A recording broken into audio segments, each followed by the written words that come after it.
Hi, everyone. We are here once again to listen to a story, this time a very special story of Zainab. I'm very, very happy to have her here on the show. Here we talk with different Afghans coming from all walks of life to learn about our stories and connect with us, and also to humanize Afghanistan and Afghans, and through personal stories of people you may just run into, in this case, in your pharmacy.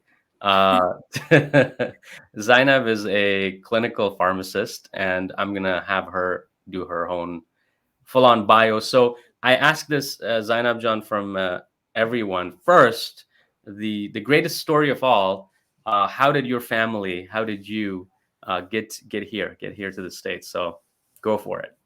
So I was actually born in the States, and I was born in Alexandria, Virginia, where 95% of the Afghan population lives. Well, that was okay. It's not funny, I guess. But In fact. Well, so Southern California as well, right? We have a huge population of oh Afghans. yeah, California, northern and southern is where all the mostly California and Virginia and New Right. York, of course, Hmm. is where most of the Afghans live. But I was actually born in Virginia. My parents got married in Virginia as well. They Hmm. both migrated over in probably in the 80s, or actually, no, my mom's side migrated over in the early 80s or mid Okay. 80s. And then my father's family migrated over, I think, in the 70s. So I know mostly about my mom's side of the story or how they migrated more than my dad's. Um, I never really got a chance to ask my grandfather from my dad's side exactly how they came over. He Hmm. passed away when I was a little bit younger. But my mom's side, it's a beautiful story in my opinion. But my grandfather from my mom's side, he actually went to Columbia University, and he met a gentleman by the name of Morris Cutler, who actually worked for the State Department in the education department, actually in the state. And they became friends. And through the State Department, U.S. had chosen him to go back home to Afghanistan and actually rewrite the education system back home. And the person that he had chosen to do that with was my grandfather. So him and his family moved to Afghanistan for I think about a year and a half, and his daughter actually went to the American University in Kabul, and I met her for the very first time when we had our very first protest. I believe that's how we all connected as well on Instagram. When sometime in August, I think late August, everyone went to that protest. So I had met her that same exact day. So the very first time. So I was very pumped, of course, like after the protest, going and meeting someone. And now she's 65 years old, and she has the most beautiful stories of back home. She was telling me about kharbuza back home, and she's like, there's no kharbuza in the world that tastes as good as kharbuza in Afghanistan. Melon, And watermelon, not yes, watermelon. no, It's the melon, Afghan or melon. is it called Melon. melon, or is it? Yeah. I think it's Um, called melon. It's kind of similar to like honeydew, but yeah, I think it's called it's in honeydew that melon. family. It's the Sabz one that she's talking about, right? Not the, Okay. I don't Yeah, know. it's Maybe. yeah, it's a honeydew. We'll put a picture of it in the description. Okay, sounds good. So she actually sent me a bunch of How long did she live pictures. there in Kabul? Oh, She sorry. How lived long did there a year and a half, I believe, she? like Okay. in her young early 20s, early mid 20s. Okay. So she told me, she's like, I learned how to bargain for the very first time when I lived in Afghanistan for that year and a half. But so they developed, her family and my mom's family developed like a very strong relationship with each other. And that's how, like, when the Soviets invaded, they were able to sponsor them over and come to America. Mm-hmm. Um, but when I asked her what happened to the books that they had written, she said that the State Department does still have it, but we don't have access to it. She's tried to like get access to the books, but she hasn't been able to be successful. Um, That's But interesting. So they both, with your grandfather, this American gentleman, and your grandfather, they co-wrote a series of books. For what mhm, grade? Do you know what grade or what? I don't. Okay, no worries. She did write a biography of her father. Okay, And in that book, she has a section about our family. I haven't had a chance to read it yet. Refugees are just, there's been a lot going on the past few months. right, right, right. So she did give me a book and she signed it, but I haven't had a chance Read to it. read it Mhm. yet. But Okay. yeah, so that's how my mom's side came to America. But she Hmm. also told me that the Taliban completely ruined all those books, like burned them. Some of them were burned by the Soviets. And she actually remembers when the Soviets invaded, Hmm. she remembers the books, her dad's books, being thrown into the river and burned. And she remembers calling her dad after she was looking at it at the news, and she said, "Dad, they're like burning all your books." And he's like, "What can I do? You know, like what can you do at that point?" But it's a crazy story because you never hear that from anybody, right? Like it's it's one of Hmm. those stories that you are around a fireplace and you just Yeah, imagine about. You never actually hear this truth. So right. so yeah, it And was. is your grandfather still alive? No, he's not. He actually passed away a year after I was born. Okay. Oh, wow. Yeah, Wow. So you yeah. didn't get to physically meet him. Um, No, no, but I was the oldest grandchild, so he did meet me. That's all that matters. that's wonderful. That's wonderful. Yeah. And you yourself, you were born. So your parents met here in New York, I guess, or in the East Coast somewhere. And Yeah, so funny story is they actually had an arranged marriage. okay. So I guess when they first flew from Pakistan, because that's where they had migrated from Afghanistan to Pakistan, and then from Pakistan they went to JFK because Mm, they wanted to first see if they wanted to live in New York.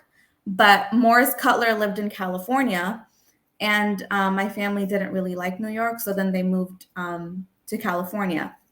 mhm. But how my parents met was actually at the airport when my mom first arrived. So you know how word gets around like, oh, a family's coming. They have two daughters. They're single of like wedding age, you know. Wow, So your dad went to the airport basically to my hit dad on your mom. literally went to the airport. Yeah.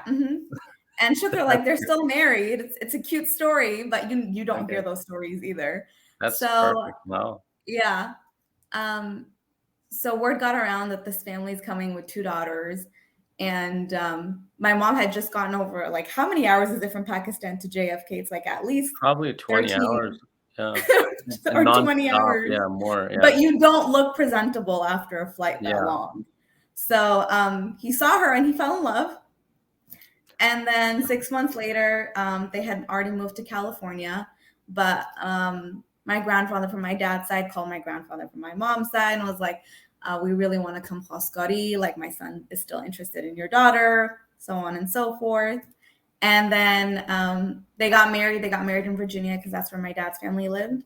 And that's where I was born. And then we moved back to California because her side was living in California. Nice. So Wow. that's the story of my family, I guess. And where were you born yourself I and was grew born up? in Virginia. Okay. Okay. I was And born in how was Virginia. it?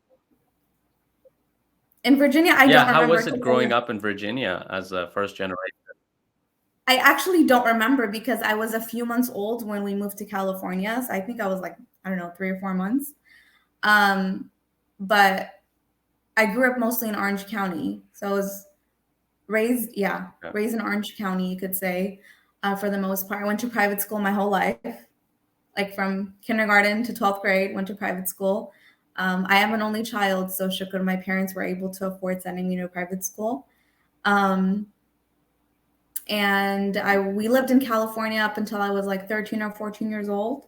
Then we moved to Arizona because my mom's side had migrated over to Arizona because it was cheaper for everyone, you know.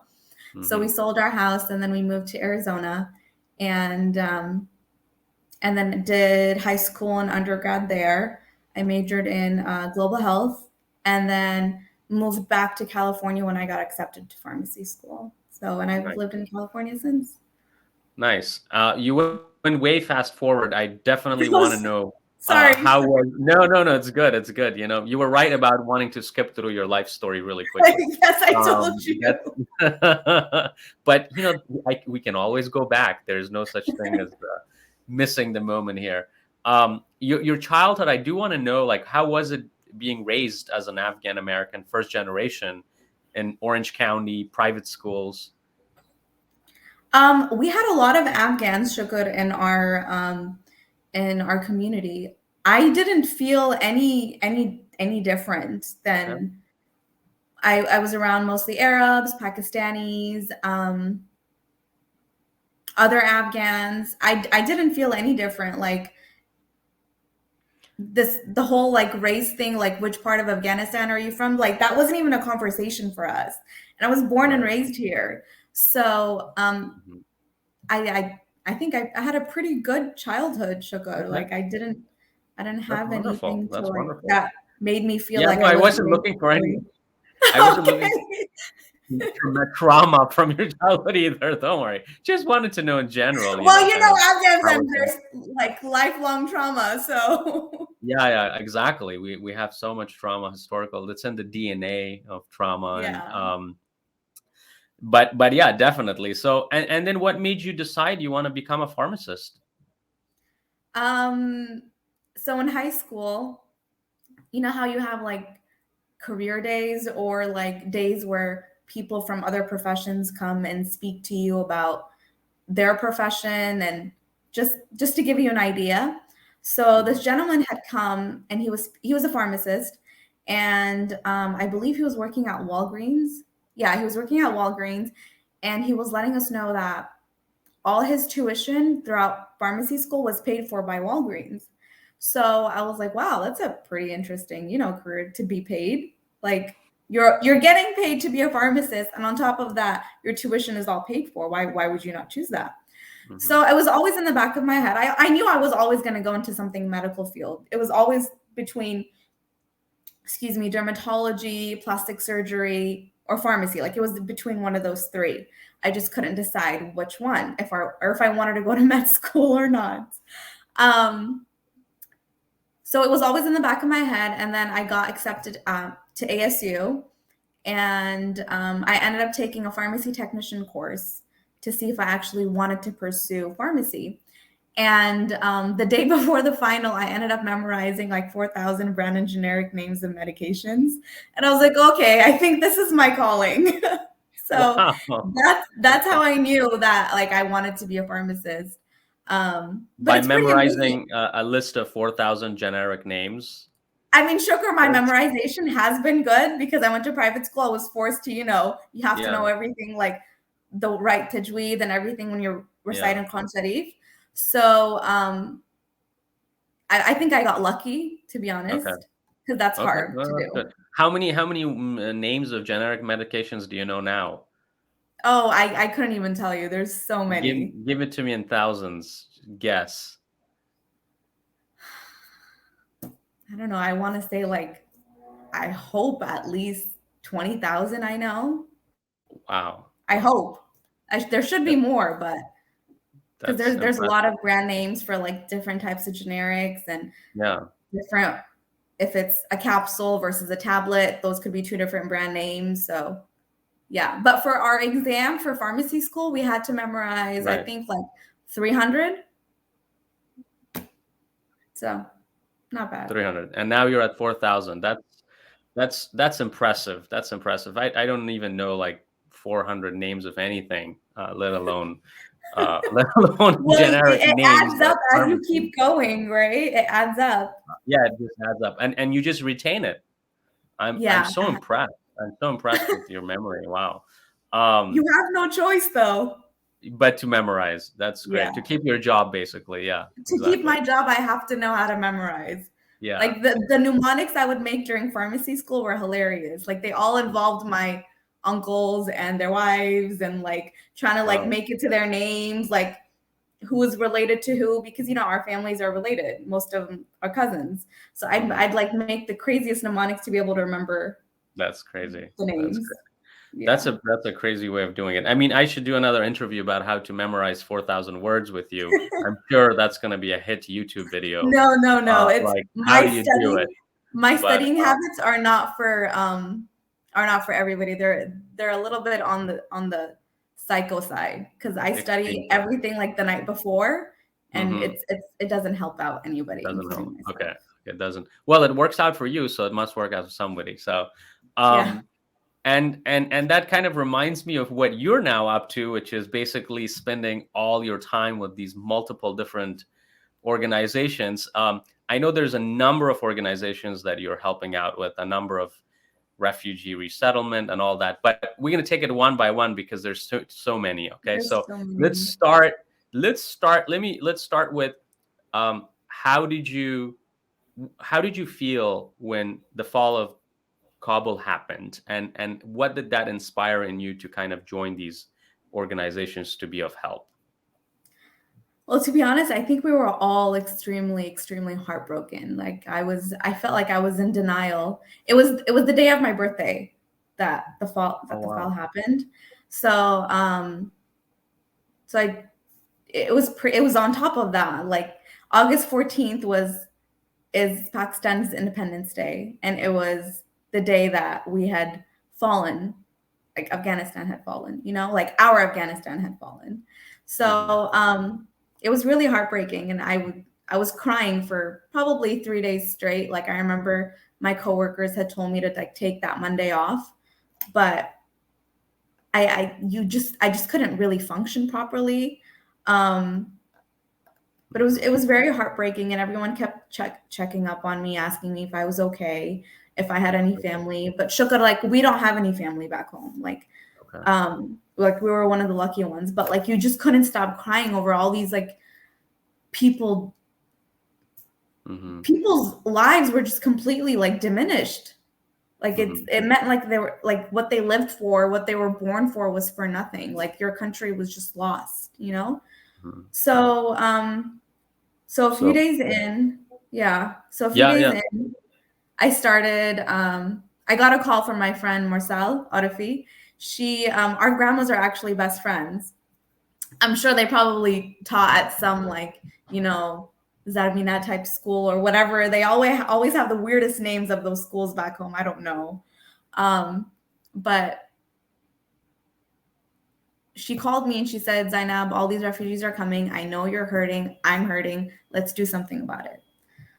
So at first I was like, I don't know. Where are we going to start? Like, who would listen to us? I'm a pharmacist. Like, you're also in the healthcare field. Like, who's going to listen to us? Like, how are we going to actually raise money or do anything? So she had reached out to Carly Boo, who's actually the volunteer coordinator at IRC, the LA branch. And we told her we were interested and we wanted to like raise money and, even open up a storage unit to like get donations. But it was so difficult back then to get volunteer background checks because they were scared about these families that were arriving if they had they didn't want the Taliban to find them. Mm-hmm. So they wanted to make sure that the people that were going to be involved with volunteering for IRC like went through the proper background checks. But there was such a large influx of Afghans that had arrived that it was so difficult for them to keep up with that. And there's several different other resettlement organizations. It's not just IRC in California. So at this point, I think they have all given up on doing the background check because it's really hard to be able to do that at this point. But that's where we had started, and then we made a post. I remember this day because when she called me on the phone to tell me that she was making this post, I was like, there's no way anyone's going to listen to us.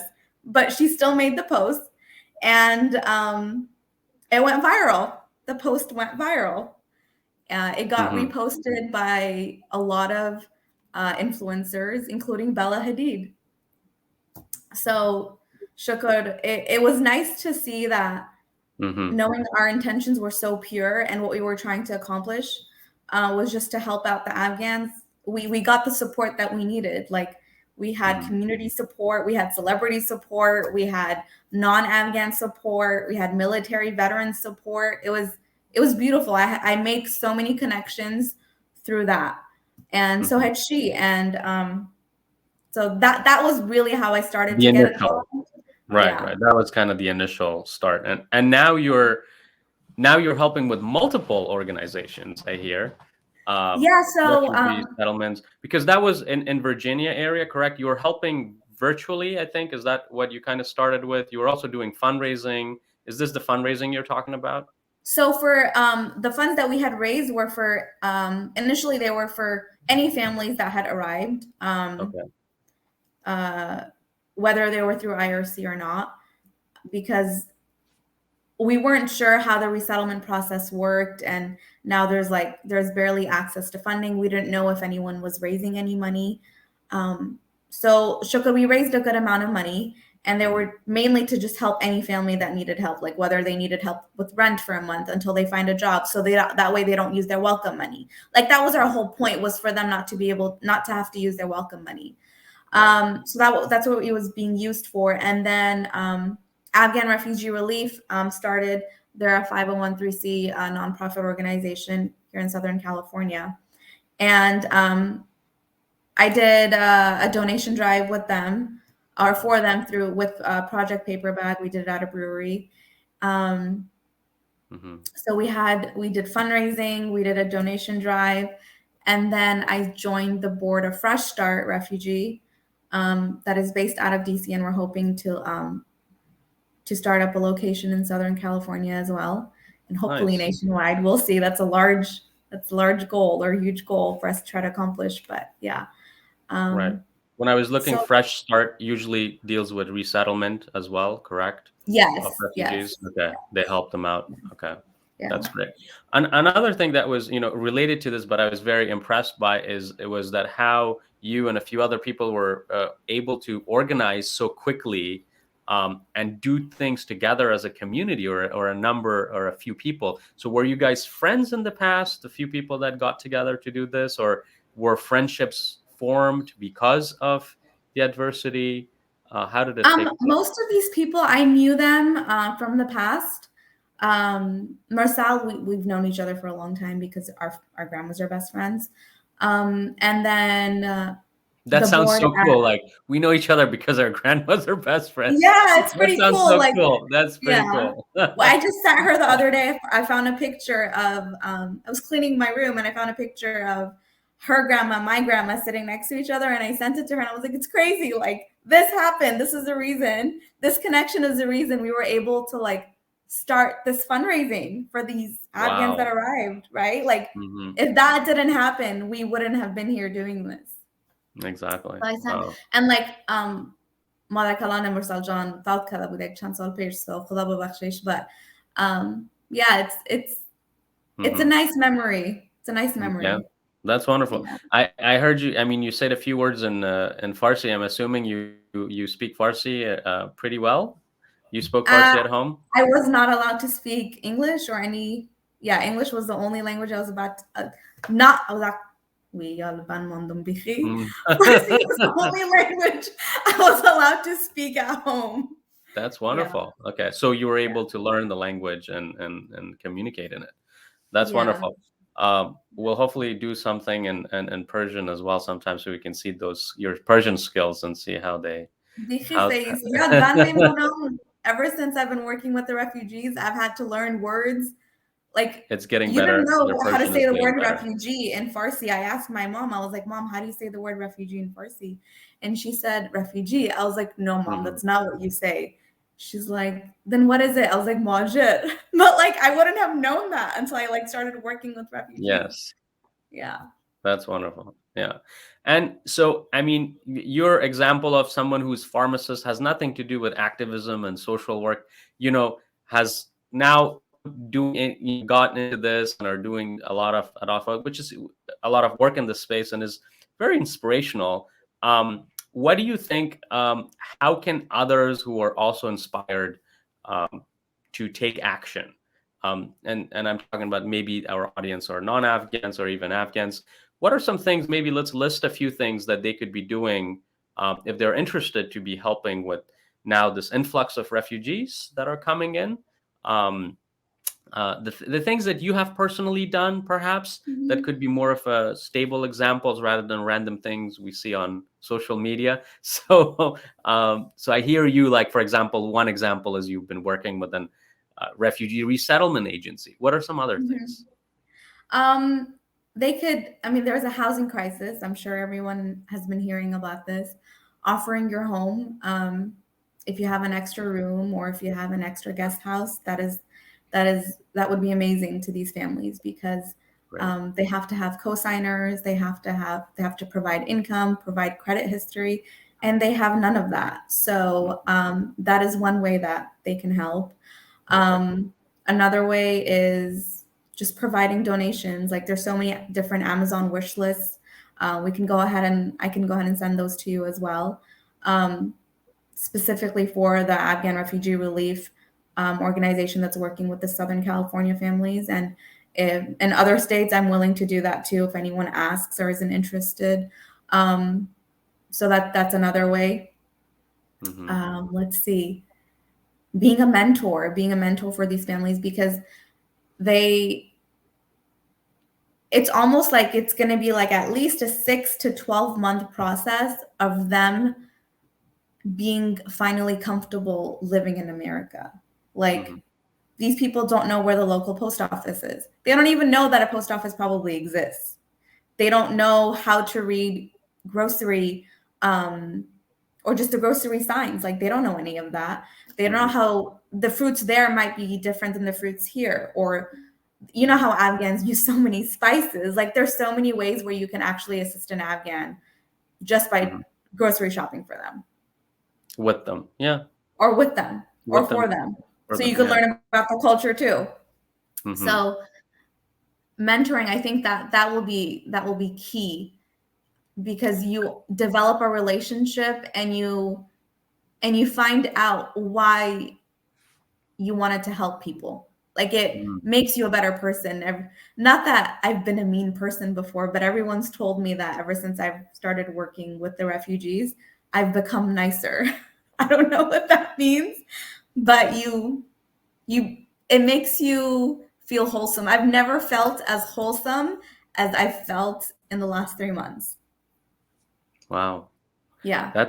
That's deep. And I'm going to dig a little further on that. The list you provided is great. We have a long list. We'll get into it within the 4 that you did, but I'll dig deeper and ask you, yeah, kind of other than feeling wholesome, what has been kind of these emotional transformative things that has happened in your life that you have been be of service when you have been of service to the community? What's been, yeah, tell us a little bit more. I want to know. There's a roller coaster of emotions. Sometimes you feel broken because you can't help every single family. Like that's the hardest part is hearing stories and not being able to like for example, like in Arizona, a family had arrived and someone from Afghan Refugee Relief had reached out to me to help this family out because most of my mom's side lives in Arizona. And Shukr, like my aunt was able to help her, but she was pregnant. She had I think a 2-year-old child who had a deformity, I believe, and the case manager only left them with like food for the night. But it's so heartbreaking because they don't have anything else. Like they literally come from a military base to a hotel room. And you think that in your head, you're like, of course, they're so much better than being in Afghanistan. But like, would you really want that for your family? Like the reason why we're helping all these Afghans is because they're like family. You feel related to them or you feel connected to them or they're your blood, like that's why I had initially started. And then there's the other side where the resettlement process has been so broken because of the previous administration that it's so hard to pinpoint who to even blame anymore.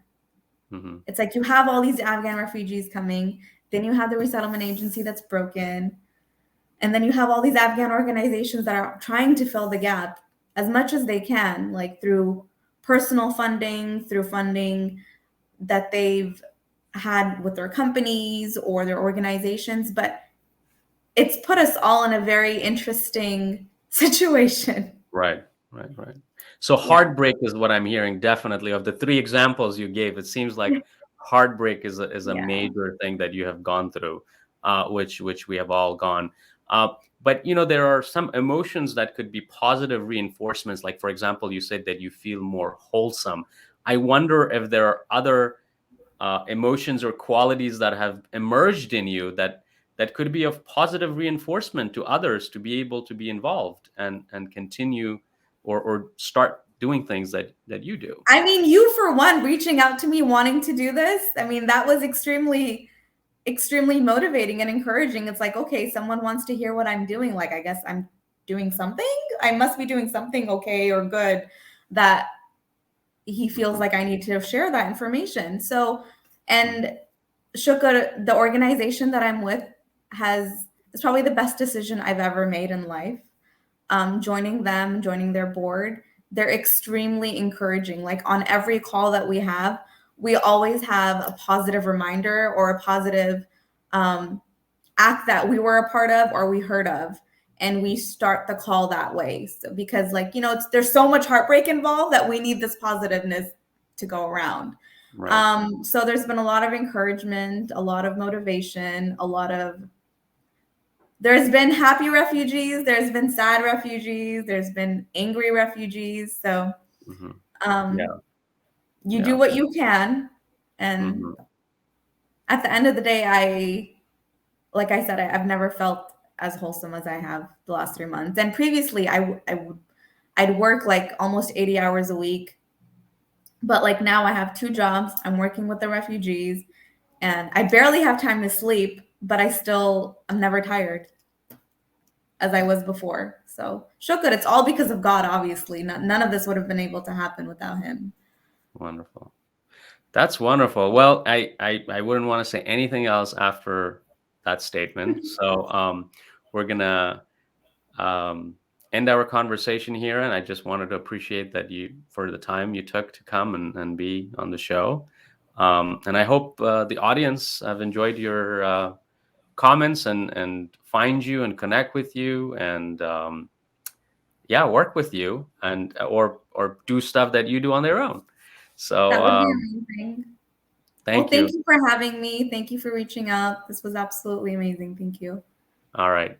So thank you guys. If you'd like to hear more, there's more conversations with other Afghans in this series. So please check those out as well.